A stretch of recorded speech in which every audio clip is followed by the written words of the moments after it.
the or if and something, right? So then we'll gradually go to the real thing, right? So what does the if do, right? If is something like this, you know if you give a condition, right? If let's take the 3 parameters. So the logic is that if some condition is true, I do something. Else, I do something. Otherwise, right? I do something else, right? So the formula is if, right? So if we write the program, right, in the computer, you write the programming code, you have to say if something, then else something, right? But for this in Excel, I don't have the explicit else or otherwise. You just say, here's some condition, right? Here's some condition. If this condition is true, I do something, right? For example, I want to print A, right? Else, I want to print B, for example. So you don't say else, you just say comma, then B. So this just tell the, for example here, right? You have a cell, you say if this cell is greater than 10, right? For example, this just tell the Excel if this cell value is greater than 10, I do A, otherwise or else I do B. So this is just the logic, right? So let's see this example. I have some value, right? I just want to say if it's greater than 0, I say positive. If less than, I say negative, right? So you can just write this, right? You say if, right? Just like I did here. If A is greater than 0, right? Here it's just a time, I say 0. Then I want to say this is a positive, right? Positive. Otherwise, this is a negative, right?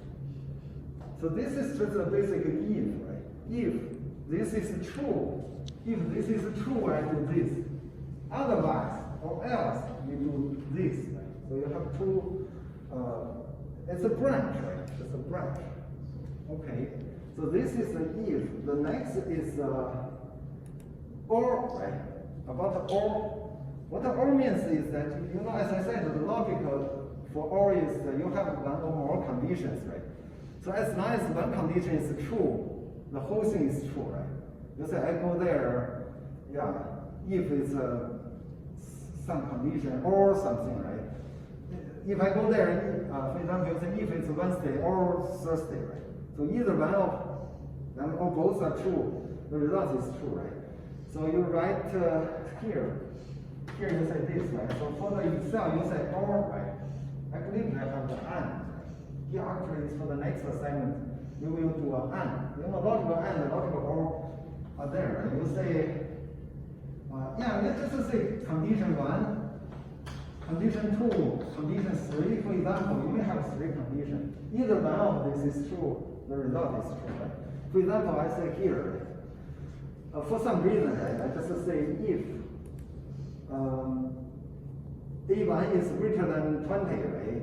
Or it's empty, it's blank, I say true, right? I just want to check, right? So see, this one says, this is true, right? Because it's greater than 20.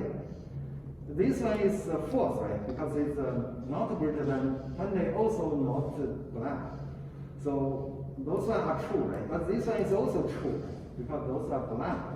As long as one condition met, it's true, right? So now, how to use the if and the or together, right? So we'll gradually go to the assignment.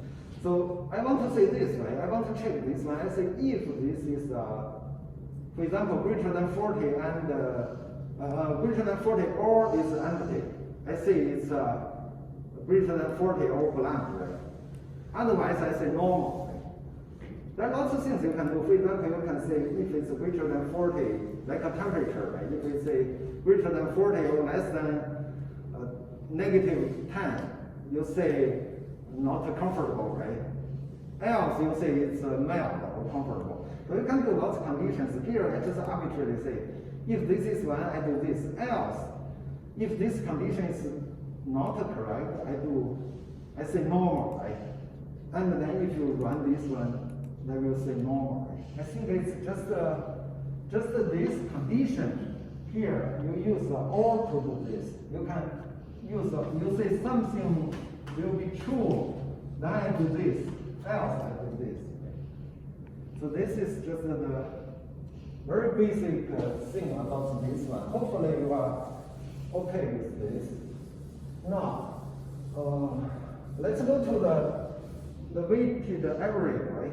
I think lots